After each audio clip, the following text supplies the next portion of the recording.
Từ địa Bakhmut tiếp tục nổi lửa với các cuộc giằng co căng thẳng nghẹt thở. Lãnh đạo Wagner nói, Bakhmut trên thực tế đã bị bao vây. Chưa dừng lại ở đó, phe ly khai tố Ukraine nã pháo vào Donetsk trong đêm, cố phản công ở Luhansk. Ở phía ngược lại, Ukraine tuyên bố đẩy lùi hơn 170 cuộc tấn công của Nga trong vòng 24 giờ. Mỹ nói gì về cáo buộc cấp thông tin để Ukraine tấn công lãnh thổ Nga? Đáng chú ý, Thủ tướng Đức bất ngờ đến Nhà Trắng hội đàm bí mật với Tổng thống Mỹ về vấn đề Ukraine. Toàn cảnh thủ đô Bắc Kinh trước thềm Đại hội Đảng toàn quốc. Tại Colombia, bạo lực bùng phát, hàng chục cảnh sát bị bắt làm con tin. Ở cuối bản tin, phát hiện hành lang bí ẩn trong Đại Kim Tự Tháp Giza ở Ai Cập. Tất cả sẽ được gửi đến quý vị ngay sau đây.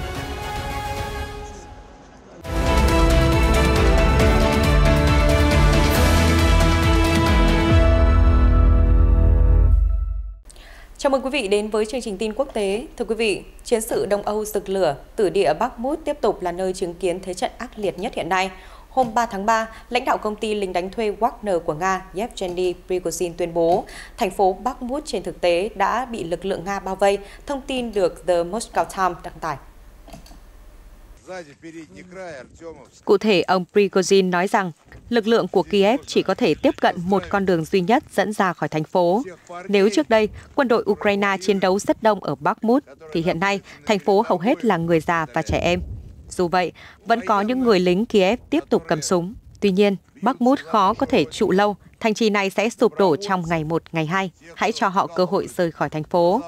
Một đoạn video do văn phòng báo chí của Wagner đăng tải ghi lại chia sẻ của 3 người được cho là lính Ukraine bị Wagner bắt giữ. Họ đã kêu gọi Tổng thống Volodymyr Zelensky đáp ứng yêu cầu của Wagner và đảm bảo họ được về nhà.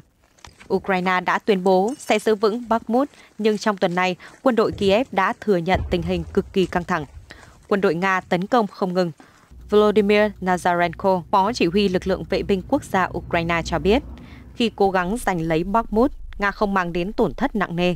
Nhiệm vụ của lực lượng Kiev ở mặt trận này là gây ra càng nhiều tổn thất cho Moscow càng tốt. Mỗi mét đất Ukraine cướp đi hàng trăm mạng sống của kẻ thù. TASS đưa tin hôm 3 tháng 3, phe ly khai thân Nga ở Donbass cho biết khu vực Donetsk đã bị quân đội Ukraine nã pháo trong đêm, trong khi ở Luhansk, Kiev tiếp tục tiến hành các cuộc phản công dữ dội. Thông báo trên kênh Telegram, phe ly khai của Cộng hòa Nhân dân Donetsk tự xưng DPR nói rằng Kiev đã bắn 5 quả đạn pháo cỡ 155mm. Cuộc pháo kích xảy ra vào đêm ngày 2 tháng 3, rạng sáng ngày 3 tháng 3. Trong khi đó, ông Andrei Morochko, quan chức thuộc Cộng hòa Nhân dân Luhansk tự xưng LPR nói rằng quân đội Ukraine đang cố gắng tổ chức một cuộc phản công theo hướng Krasny Liman, nhưng đã bị quân Nga đẩy lùi. Kiev đã phải rút lui sau khi chịu tổn thất nặng nề. Ông Morochko nói, ở hướng Krasny Liman, Ukraine đang cố gắng phản công và giành lại các khu vực chiến lược đã mất, bao gồm các khu định cư Makeyevka, Nevskoye và Chernopovka. Theo ông, các cuộc phản công của Ukraine đã bị các đơn vị pháo binh và bộ binh cơ giới của Nga đánh chặn. Kiev được cho là đã chịu tổn thất về nhân lực và khí tài.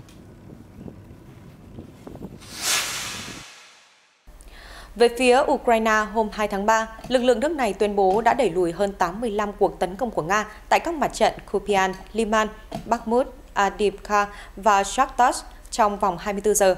Trong ngày tiếp theo 3 tháng 3, Kiev khẳng định đánh chặn thành công hơn 170 đòn đánh của kẻ thù.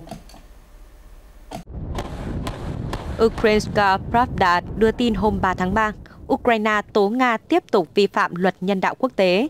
Theo đó, Kiev cho biết đối thủ đã thực hiện 31 cuộc không kích và 3 cuộc tấn công bằng tên lửa, bao gồm các đòn đánh vào cơ sở dân sự ở các tỉnh Donetsk, Zaporizhia và Kherson. Nhiều khu chung cư và căn hộ bị phá hủy. Nga đã tiến hành 88 cuộc tấn công bằng hệ thống tên lửa phóng loạt MLRS. Phía Kiev cảnh báo các cuộc tấn công bằng tên lửa của Nga trên khắp Ukraine đang gây ra các mối đe dọa đáng kể. Nga cũng được cho là đã triển khai súng cối và pháo binh tấn công vào tỉnh Chernihiv và Kharkiv. Moscow cũng được cho là đã nã pháo vào 45 khu dân cư ở Zaporizhia và Kherson. Trong khi đó, tiêm kích của Ukraine đã tiến hành 13 cuộc không kích vào địa điểm tập trung quân và thiết bị của Nga. quân phòng thủ Ukraine đã bắn hạ một máy bay phản lực Su-25, một trực thăng Mi-24 và 7 UAV của Nga. Lực lượng tên lửa và pháo binh Ukraine đã tấn công 6 điểm tập trung của quân đội Nga và một kho đạn dược. Trong khi đó, tính đến 3 tháng 3, trong 24 giờ, các lực lượng Ukraine cho biết đã đẩy lùi hơn 170 cuộc tấn công. Các cuộc tấn công vào Bakhmut và 2 khu định cư ở phía tây Bakhmut đã bị chặn lại. Nga đã nã pháo vào Chasiv Yar ở phía tây Bakhmut, nhắm mục tiêu vào ít nhất 2 khu định cư ở phía nam. Các chiến hào mới đã được lập nên ở các thị trấn và làng mạc xung quanh. Điều này cho thấy quân Ukraine đang củng cố vị trí của họ. Phía Ukraine nhấn mạnh họ cần càng nhiều đạn dược càng tốt. Số lượng quân địch không phải là vấn đề. Điều quan trọng là vũ khí phải tốt, một viên chỉ huy khẳng định. Thưa quý vị, căng thẳng dường như không chỉ gói gọn ở mặt trận Ukraine. Gần đây, Nga đã nhiều lần tố Kiev tấn công lãnh thổ của nước này, nhất là ở khu vực biên giới hai nước. Đã có nghi ngờ Washington chính là bên hỗ trợ thông tin tình báo. Phát ngôn viên Bộ Quốc phòng Mỹ Pat Ryder đã bác bỏ những nghi hoặc đó, Sputnik cho biết hôm 3 tháng 3. Phát biểu trong một cuộc họp báo, ông Ryder nói, tôi có thể khẳng định dứt khoát rằng những cáo buộc rằng Mỹ cấp thông tin tình báo cho Ukraine nhằm tác động vào các địa điểm bên trong nước Nga là vô nghĩa. Vị phát ngôn viên nói thêm, chúng tôi không gây chiến với Nga, cũng không tìm kiếm một cuộc đối đầu với nước này. Mục tiêu chính của chúng tôi hoàn toàn là hỗ trợ Ukraine tự vệ. Thông điệp trên được Mỹ đưa ra sau khi thống đốc vùng Bryansk của Nga Alexander Bogomaz cho biết, một nhóm phá hoại từ Ukraine đã thâm nhập vào quận Klimovsky. Bình luận về sự kiện trên, ông Ryder nói rằng chưa thể chứng thực vấn đề này. Tổng thống Nga Vladimir Putin đã gọi vụ tấn công nói trên là hành động cực đoan. Tổng cục An ninh Nga FSB xác nhận rằng các lực lượng an ninh đang đáp trả hành động của nhóm phá hoại có vũ trang của Ukraine. Theo báo cáo của FSB, hiện tình hình ở vùng Bryansk đã được kiểm soát.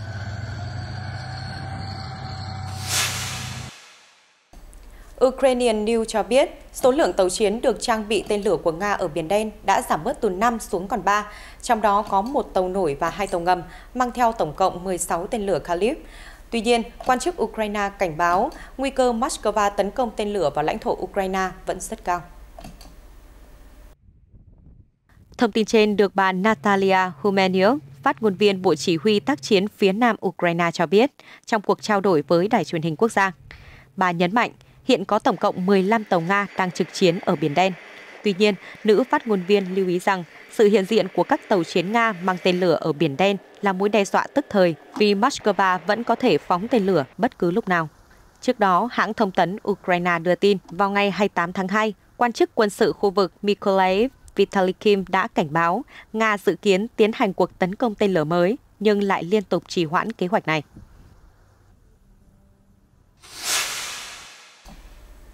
Sau cuộc gặp với người đồng cấp Ấn Độ, Nhật Bản và Úc ở New Delhi, Ngoại trưởng Mỹ Antony Blinken đã nhấn mạnh Nga phải bị trừng phạt vì phát động cuộc chiến ở Ukraine.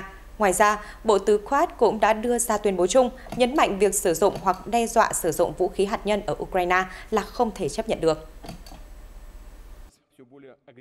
Reuters chỉ ra, cuối tháng trước, Tổng thống Nga Vladimir Putin đã đình chỉ hiệp ước kiểm soát vũ khí hạt nhân với Mỹ, đồng thời đe dọa nối lại các vụ thử hạt nhân. Bên lề cuộc họp G20 ở New Delhi, Ngoại trưởng Mỹ Blinken đã gặp những người đồng cấp từ nhóm Quad. Tại đây, ông Blinken nhấn mạnh, nếu chúng ta cho phép Nga tự tung tự tác, như những gì họ đã gây ra ở Ukraine mà không phải hứng đòn trừng phạt, thì đó sẽ là động lực nguy hiểm cho những kẻ có ý định gây hấn ở khắp mọi nơi với niềm tin có thể thoát tội. Một ngày trước đó, ông đã gặp Ngoại trưởng Nga Sergei Lavrov lần đầu tiên kể từ khi cuộc xung đột ở Ukraine bắt đầu hơn một năm trước. Trong cuộc trao đổi ngắn, ông Blinken đã thúc giục Moscow chấm dứt cuộc chiến và đảo ngược tuyên bố đình chỉ hiệp ước hạt nhân New START. Bộ Ngoại giao Nga cho biết, ông Lavrov và ông Blinken đã nói chuyện chưa đầy 10 phút và không tham gia bất kỳ cuộc đàm phán nào chính thức. Được biết, tại G20, Mỹ và các đồng minh đã kêu gọi các nước thành viên tiếp tục gây áp lực buộc Nga phải chấm dứt xung đột, nhưng G20 đã không thể thống nhất được một tuyên bố chung về cuộc chiến do vấp phải sự phản đối của Nga và Trung Quốc.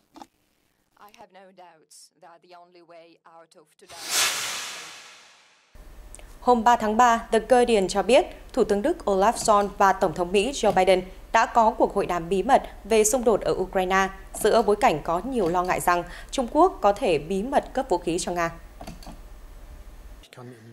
Được biết, vào cuối ngày 2 tháng 3, ông Scholz đã có chuyến công du bất thường tới Mỹ mà không có phái đoàn báo chí tháp tùng. Một quan chức cấp cao Hoa Kỳ nói với The Guardian rằng ông Biden và ông Scholz sẽ gặp trong 1 tiếng tại Nhà Trắng. Trong đó, hai nhà lãnh đạo có thể trao đổi những nội dung quan trọng sau các cuộc gặp gần đây với giới chức Ukraine, nhất là Tổng thống Volodymyr Zelensky. Quan chức giấu tên cho biết các nhà lãnh đạo Mỹ, Đức muốn đó là cuộc gặp đi sâu vào các vấn đề liên quan đến khủng hoảng ở Ukraine. Trước đó, vào hôm 20 tháng 2, Tổng thống Biden đã thực hiện chuyến thăm bất ngờ tới Ukraine và gặp người đồng cấp Zelensky. Ông đã tự tin khẳng định Washington sẽ sát cánh với Kiev cho đến khi nào còn cần thiết. Trong khi đó, Thủ tướng Scholz cũng đã hội đàm với Tổng thống Zelensky và Tổng thống Pháp Emmanuel Macron vào hôm 9 tháng 2. Hai nhà lãnh đạo được cho là đã kêu gọi Ukraine cân nhắc đối thoại hòa bình với Nga. Ở diễn biến khác, hôm 3 tháng 3, Thủ tướng Hàn Quốc Han Duck-soo cho biết Seoul vẫn chưa quyết định có gửi vũ khí sát thương cho Ukraine hay không, bất chấp Kiev liên tục kêu gọi hỗ trợ vũ khí hạng nặng để nước này tiếp tục cuộc chiến chống Nga, hãng thông tấn Yonhap cho biết. Trong một cuộc phỏng vấn với CNN, Thứ trưởng Hàn Quốc Han Duck-soo cho biết Seoul đã quyết định tăng cường hỗ trợ tài chính cho Kiev trong năm nay. Bên cạnh đó, Hàn Quốc cũng sẽ tìm cách giúp đỡ Ukraine trong lĩnh vực sản xuất năng lượng. Khi được hỏi liệu có cân nhắc gửi vũ khí sát thương tới Ukraine hay không, ông Han trả lời, không phải lúc này, tôi nghĩ vậy. Tuy nhiên, chúng tôi rất ủng hộ Ukraine. Năm nay, Hàn Quốc quyết định sẽ tăng nguồn hỗ trợ lên 130 triệu đô la Mỹ và giúp Kiev trong lĩnh vực sản xuất năng lượng. Vị quan chức nhắc lại, về việc Hàn Quốc có hỗ trợ vũ khí sát thương cho Ukraine hay không, chúng tôi vẫn chưa có quyết định liên quan đến việc này.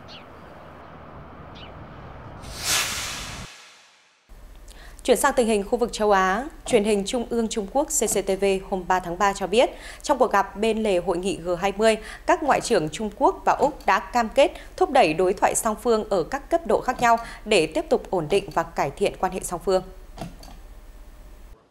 Thông tin trên được Ngoại trưởng Trung Quốc Tần Cương và người đồng cấp Úc Penny Gong đưa ra vào hôm 2 tháng 3 trong cuộc gặp bên lề hội nghị ngoại trưởng G20 tổ chức tại thủ đô New Delhi của Ấn Độ vào ngày 1 đến 2 tháng 3. Ông Tần Cương nói rằng Trung Quốc và Úc nên thực hiện sự đồng thuận quan trọng giữa các nhà lãnh đạo hai nước tại hội nghị thượng đỉnh Bali, trong đó tôn trọng lợi ích cốt lõi và mối quan tâm chính của nhau, đồng thời chú trọng cải thiện quan hệ song phương. Vị Ngoại trưởng cho rằng hai nước đã nối lại đối thoại và tham vấn về vấn đề ngoại giao, kinh tế và thương mại, tiếp tục thúc đẩy đối thoại và trao đổi ở tất cả các cấp. Bộ trưởng Ngoại giao Trung Quốc cũng nói rằng Bắc Kinh và Canberra nên xem xét và xử lý đúng đắn những khác biệt cũng như giải quyết mối quan tâm chính đáng của nhau. Ông Tần Cương mong muốn Úc có thể tạo ra môi trường kinh doanh bình đẳng, công bằng và không phân biệt đối xử đối với các doanh nghiệp Trung Quốc đầu tư, kinh doanh tại Úc. Về phần mình, Ngoại trưởng Úc Penny Gong nói rằng việc xây dựng quan hệ lành mạnh giữa Úc và Trung Quốc chủ yếu vì lợi ích chung của cả hai bên, đồng thời nhắc lại cam kết của Úc trong việc quản lý sự khác biệt giữa hai nước. Bà Gong cho biết, Canberra cũng sẽ thực hiện các kết quả của vòng đối thoại chiến lược và đối ngoại Trung Quốc-Úc. Hai nước hoàn toàn đồng ý nối lại nhiều cuộc đối thoại thể chế song phương. Nhấn mạnh rằng quan hệ hợp tác kinh tế, thương mại và đầu tư giữa Úc và Trung Quốc đều có lợi cho cả hai bên. Bà Gong nhận định, Úc hoan nghênh sự đầu tư của Trung Quốc và sẽ đối xử bình đẳng với các công ty của Bắc Kinh, cho rằng Trung Quốc là lực lượng then chốt trong việc thúc đẩy hòa bình, ổn định và thịnh vượng trên thế giới. Bà Gong bày tỏ hy vọng Trung Quốc sẽ đóng vai trò quan trọng trong việc giúp giải quyết cuộc khủng hoảng Ukraine. Về cuộc xung đột Đông Âu, ông Tần Cương nhấn mạnh rằng lập trường cốt lõi của Trung Quốc về vấn đề này là thúc đẩy các cuộc đàm phán vì hòa bình. Ông cho biết, Trung Quốc đã kêu gọi chấm dứt hành động thù địch và giải quyết cuộc khủng hoảng chính trị thông qua đàm phán ngoại giao và sẽ tiếp tục đóng vai trò mang tính xây dựng để đạt được mục tiêu này. Theo Reuters đưa tin, Đảng Cộng sản Trung Quốc sẽ khai mạc cuộc họp Đại hội đại biểu Nhân dân Toàn quốc NPC được tổ chức thường niên tại thủ đô Bắc Kinh vào Chủ nhật mùng 5 tháng 3. Theo đó, gần 3.000 đại biểu trên cả nước sẽ tập trung tại Đại lễ đường Nhân dân ở phía tây quảng trường Thiên An Môn để tham dự phiên họp Đại hội đại biểu Nhân dân Toàn quốc lần đầu tiên sau khi nước này áp dụng chính sách Zero Covid. Tuy nhiên, Bắc Kinh vẫn áp dụng một số biện pháp phòng ngừa, trong đó bao gồm việc xét nghiệm và cách ly đối với các nhà báo. Thủ đô Bắc Kinh của Trung Quốc là thành phố có 22 triệu dân, là một trong những thủ đô cổ xưa bậc nhất của thế giới, nơi vẫn còn lưu giữ những vết tích của cố đô phong kiến Trung Hoa. Đến với Bắc Kinh, điều không thể bỏ lỡ đó là những làn đường, những con hẻm nhỏ dẫn vào khu dân cư từ các đường phố chính trong thành phố với tên gọi Hutong. Với những ý nghĩa về văn hóa cũng như lịch sử quan trọng, các Hutong ở Bắc Kinh không đơn thuần chỉ là một con đường hay một con ngõ, mà đó là minh chứng cho sự phát triển và tồn tại của đất nước, cũng như con người Trung Quốc qua hàng trăm năm.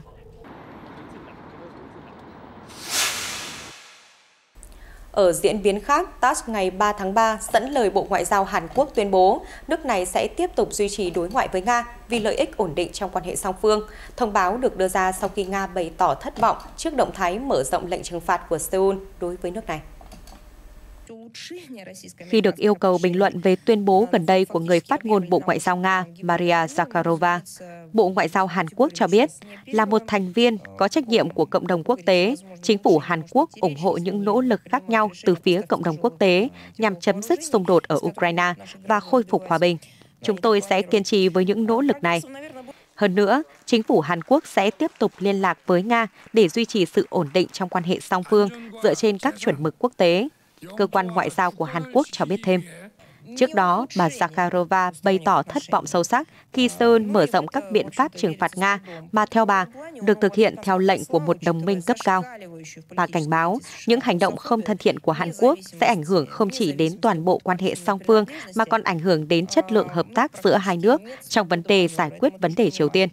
Vào ngày 24 tháng 2, Bộ Thương mại, Công nghiệp và Năng lượng Hàn Quốc đã mở rộng danh sách các mặt hàng chịu kiểm soát xuất khẩu bằng cách thêm 741 mặt hàng, bao gồm hóa chất, sản phẩm thép và các mặt hàng liên quan đến máy tính lượng tử. Trước đây, chỉ có 57 mặt hàng bị đưa vào danh sách đen.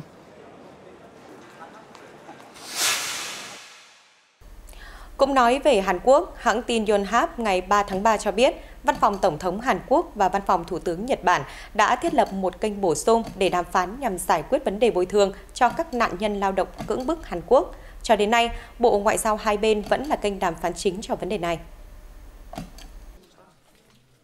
Yonhap trích một nguồn thạo tin nói rằng, kênh được thiết lập giữa Văn phòng An ninh Quốc gia của Tổng thống Hàn Quốc và Ban Thư ký An ninh Quốc gia thuộc Văn phòng Thủ tướng Nhật Bản. Thông báo được đưa ra giữa lúc có báo cáo cho rằng hai nước sắp đạt thỏa thuận về vấn đề trên. Ngoài Bộ Ngoại giao, có những kênh khác cũng đang hoạt động nhằm giải quyết vấn đề. Cùng với đó là các cuộc thảo luận diễn ra giữa Văn phòng An ninh của hai nước. Quan chức cấp cao của Tổng thống Hàn Quốc nói với hãng tin Yonhap. Vào năm 2018, Tòa án tối cao Hàn Quốc đã ra phán quyết yêu cầu hai công ty Nhật Bản là Nippon Steel và Mitsubishi Heavy Industry phải bồi thường thiệt hại cho các nguyên đơn Hàn Quốc. Tuy nhiên, các công ty đã không tuân thủ phán quyết, cho rằng vấn đề đã được giải quyết vào năm 1965 theo một hiệp định song phương được ký kết cùng với một hiệp ước thiết lập quan hệ ngoại giao Nhật-Hàn. Chính phủ Hàn Quốc sau đó đã đề xuất bồi thường cho các nạn nhân thông qua một quỹ của chính phủ, bằng cách sử dụng các khoản quyên góp từ các doanh nghiệp địa phương, đồng thời cũng kêu gọi các công ty Nhật Bản đóng góp. Tuy nhiên, cả Nhật Bản và các nạn nhân đều bác bỏ đề xuất này. Nhiều ý kiến cho rằng hai nước sẽ sớm đạt được giải pháp sau khi Tổng thống Hàn Quốc Yoon suk yeol trong tuần này mô tả Nhật Bản là đối tác mà không đề cập đến những hành động sai trái của nước này trong quá khứ. Ngoài Nhật Bản, Hàn Quốc cũng phải giải quyết các vấn đề nan giải khác với Triều Tiên. Theo Yonhap, Bộ trưởng Bộ Thống nhất Hàn Quốc ngày 2 tháng 3 kêu gọi Triều Tiên phản ứng tích cực với đề nghị đối thoại của Seoul về việc để các gia đình bị chia cắt bởi chiến tranh Triều Tiên được đoàn tụ. Tại lễ kỷ niệm 54 năm thành lập Bộ Thống nhất, Bộ trưởng Won Young-se đã nêu lên thông điệp này, đồng thời nhấn mạnh thời gian không còn nhiều cho các gia đình còn sống sau chiến tranh. Chính phủ Hàn Quốc một lần nữa khẳng định lập trường rõ ràng rằng chúng tôi sẽ tiếp tục tìm kiếm sự hợp tác liên triều để giải quyết các vấn đề nhân đạo, bao gồm viện trợ nhân đạo và liên quan đến các gia đình ly tán, bất kể tình hình chính trị và quân sự ra sao. Yonhap dẫn lời Bộ trưởng cho hay. Vào tháng 9 năm ngoái, Bộ trưởng đã công khai đề xuất đàm phán với Triều Tiên để thảo luận về vấn đề các gia đình ly tán do chiến tranh. Tuy nhiên, Bình Nhưỡng vẫn tỏ ra lạnh nhạt với tiếp cận này, trong bối cảnh quan hệ hai miền Triều Tiên vẫn chưa được cải thiện sau Thượng đỉnh Mỹ-Triều năm 2019. Theo dữ liệu chính phủ, tính đến cuối năm ngoái, Gần 66% thành viên gia đình còn sống sau chiến tranh Triều Tiên nhưng phải chịu cảnh ly tán đã trên 80 tuổi.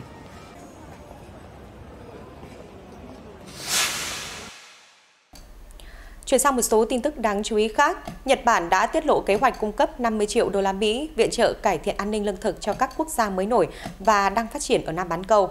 Quyết định trên được Tokyo đưa ra giữa lúc giá lương thực tăng cao do khủng hoảng Ukraine. Theo NHK, Ngoại trưởng Nhật Bản Yamada Kenji đã thông báo về gói viện trợ mới trong cuộc họp với các bộ trưởng ngoại giao của nhóm G20 diễn ra ở Ấn Độ. Kế hoạch có thể sẽ bao gồm khoản hỗ trợ lương thực khẩn cấp cho các quốc gia ở châu Á, Trung Đông và châu Phi. Chính phủ Nhật Bản dự kiến sẽ sớm đưa ra quyết định cụ thể. Các nhà phân tích cho rằng một số quốc gia ở Nam bán cầu đang duy trì quan điểm trung lập về tình hình ở Ukraine. Kế hoạch viện trợ được cho là một phần trong nỗ lực của Nhật Bản nhằm cung cấp các hình thức hỗ trợ khác nhau để thúc đẩy hợp tác với các quốc gia đó. Ở Serbia hôm 2 tháng 3, hàng trăm người ủng hộ phe đối lập và các nhà hoạt động đã tập trung tại thủ đô Belgrade để phản đối việc cách chức 2 phó công tố viên điều tra một vụ án quan trọng. Thông tin được Reuters đăng tải. 2 phó công tố viên Bojana Savovic và Jasmina Pernovic đã được phân công điều tra một vụ tham ô lớn trong công ty điện lực EPS do nhà nước điều hành. 6 nghi phạm đã bị bắt giữ do cáo buộc biển thủ 7,5 triệu đô la Mỹ. Tuy nhiên, tuần trước, công tố viên cấp cao Nenad Stefanovic đã chuyển 2 phó công tố viên nói trên sang bộ phận khác. Trong một tuyên bố, ông Stefanovic cho biết cả 2 phó công tố viên đã được yêu cầu ngừng việc do tiến độ chậm chạp. Những người biểu tình đã mang biểu ngữ ủng hộ các công tố viên dũng cảm xuống đường, kêu gọi công bằng cho ông Savovic và ông Pernovic. Sedomir Kakanovic, một trong những người tổ chức biểu tình, yêu cầu phục chức cho 2 phó công tố viên cho rằng chính công tố viên cấp cao Stefanovic mới là người đáng bị sa thải. Ông nói, đây không phải là một cuộc biểu tình chính trị và những yêu cầu này không mang tính chính trị. Chúng chỉ liên quan đến pháp lý tối thượng. Theo Reuters, Serbia là ứng cử viên trở thành thành viên của Liên minh châu Âu. Tuy nhiên, trước khi gia nhập khối, nước này phải đảm bảo diệt trừ tận gốc tình trạng tham nhũng và tội phạm có tổ chức, cũng như cải cách hệ thống tư pháp và pháp quyền. Các đảng đối lập đã cáo buộc Tổng thống Alexander Vučić và đảng cấp tiến Serbia SNS cầm quyền có hành vi chuyên quyền, tham nhũng và có quan hệ với tội phạm có tổ chức. Cả ông Vučić và SNS đều phủ nhận điều đó. Người biểu tình Janko Sergi bày tỏ, tôi đến đây để hỗ trợ những công tố viên tuyệt vời đã can đảm đấu tranh chống lại những vấn đề thâm căn cố đế trong xã hội. Năm ngoái, sau một cuộc trưng cầu dân Ý, Serbia đã thông qua các sửa đổi hiến pháp nhằm phi chính phủ hóa việc bổ nhiệm các công tố viên và thẩm phán. Cả EU và Hoa Kỳ đều hoan nghênh động thái này. Các chuyên gia pháp lý quốc tế và trong nước cho biết các sửa đổi hiến pháp là một bước tiến, nhưng không đủ để đảm bảo rằng cơ quan tư pháp Serbia không bị ảnh hưởng bởi yếu tố chính trị.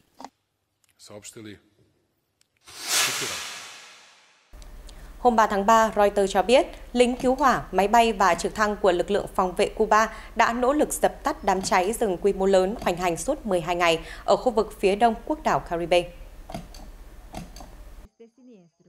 Hỏa hoạn bùng phát từ ngày 18 tháng 2 đã thiêu rụi một khu vực rộng lớn và gây thiệt hại cho các đồn điền trồng rừng và cà phê ở vùng núi Pinares de Mayari thuộc tỉnh Holguín phía đông.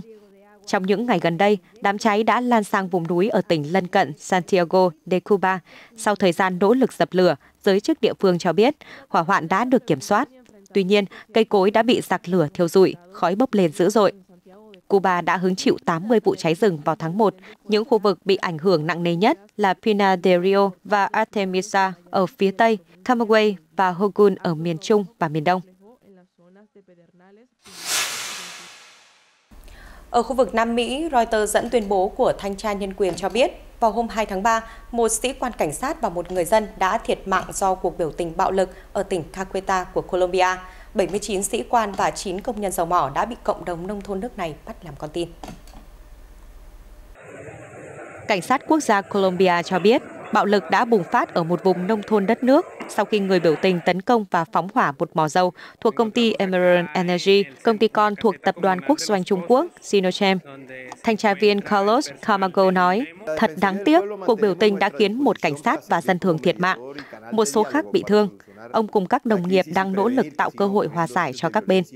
Được biết, các cộng đồng nông thôn và bản địa đã chặn lối dẫn vào mỏ dầu để yêu cầu Emerald Energy sửa đường trong khu vực. Nguồn tin cảnh sát cho biết, các nạn nhân thiệt mạng do bị trúng đạn. Những người bất đồng chính kiến của lực lượng vũ trang cách mạng Colombia, FARC, đang có mặt trong khu vực và có thể khiến tình hình căng thẳng hơn. Theo Reuters, các cuộc biểu tình đã thường xuyên nổ ra gần khu vực triển khai dự án khai thác dầu mỏ do các cộng đồng nông thôn kêu gọi công ty hoạt động ở địa phương xây dựng cơ sở hạ tầng, bao gồm đường xá và trường học. Trong thông tin đăng tải trên Twitter, Tổng thống Colombia Gustavo Petro cho biết, ông đã ra lệnh thành lập Ủy ban chung từ Bộ Quốc phòng và Nội vụ Colombia, cũng như các lực lượng vũ trang đến khu vực để chấm dứt bạo lực.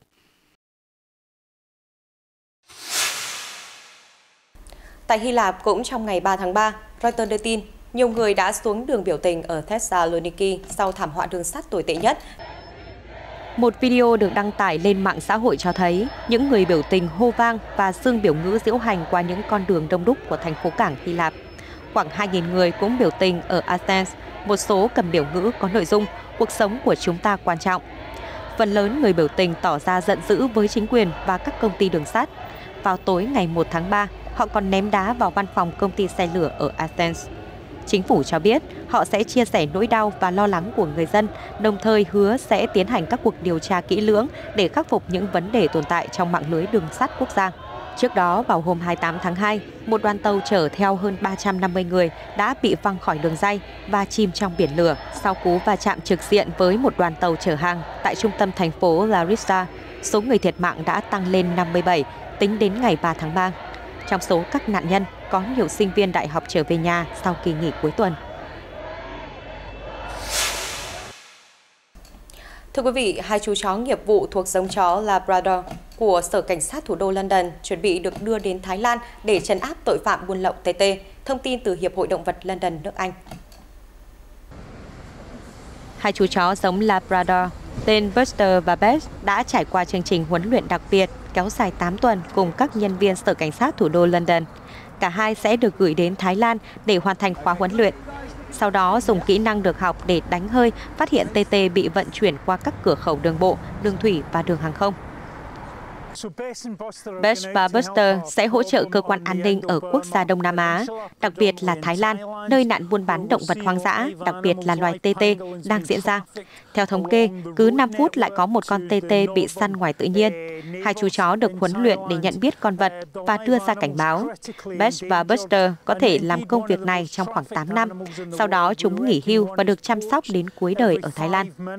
Mặc dù lệnh cấm buôn bán loài TT trên toàn cầu đã có từ năm 2017, loài động vật này vẫn là đối tượng của nạn săn trộm và buôn bán động vật hoang dã lấy thịt, vảy và các bộ phận khác.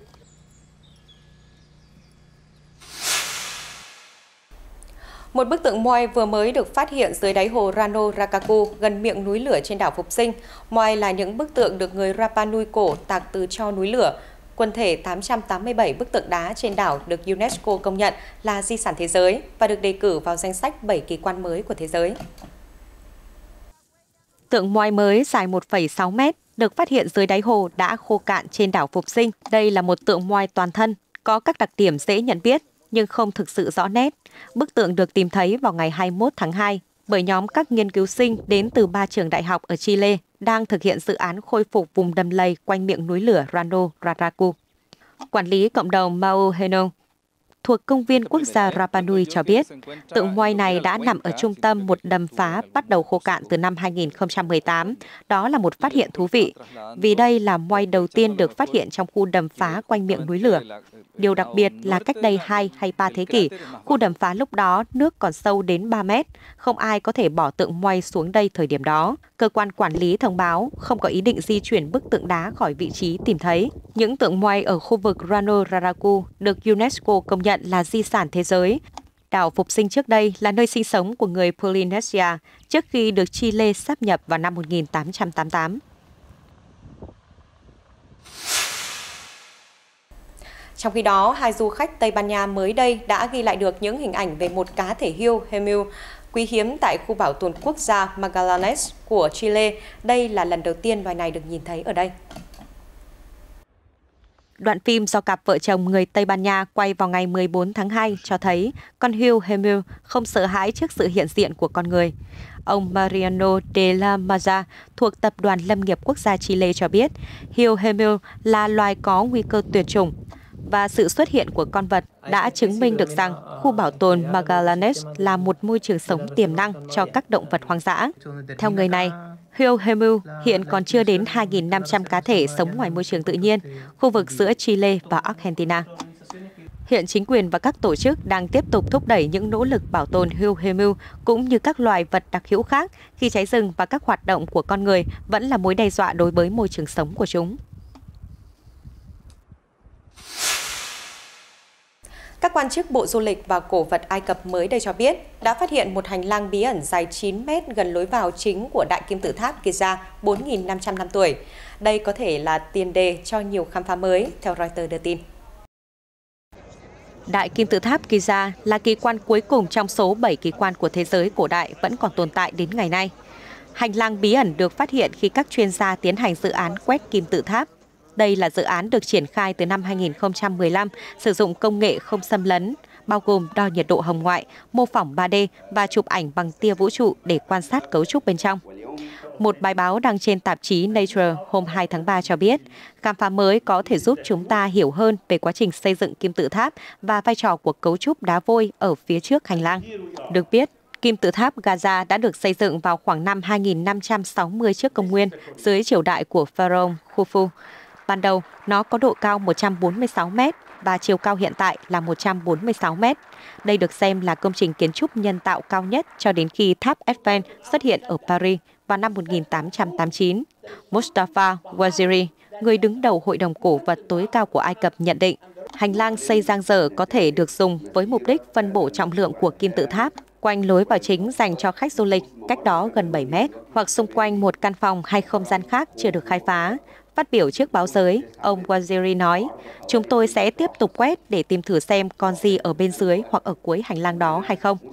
Có 5 phòng khác nằm bên trên phòng chôn cất của nhà vua cũng được cho là được xây dựng để phân bổ trọng lượng của cấu trúc kim tự tháp. Các nhà khoa học đã phát hiện ra hành lang thông qua phương pháp chụp X-quang bằng tia vũ trụ trước khi thu thập hình ảnh của nó, bằng cách đưa một ống nội soi dày 6mm qua một khớp nhỏ trong đá của kim tự tháp.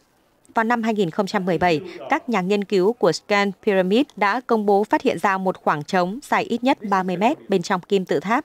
Đây là cấu trúc lớn đầu tiên được tìm thấy bên trong kim tự tháp kể từ thế kỷ 19. Tin tức vừa rồi cũng đã kết thúc bản tin hôm nay. Cảm ơn quý vị đã quan tâm theo dõi. Xin chào và hẹn gặp lại trong các chương trình sau.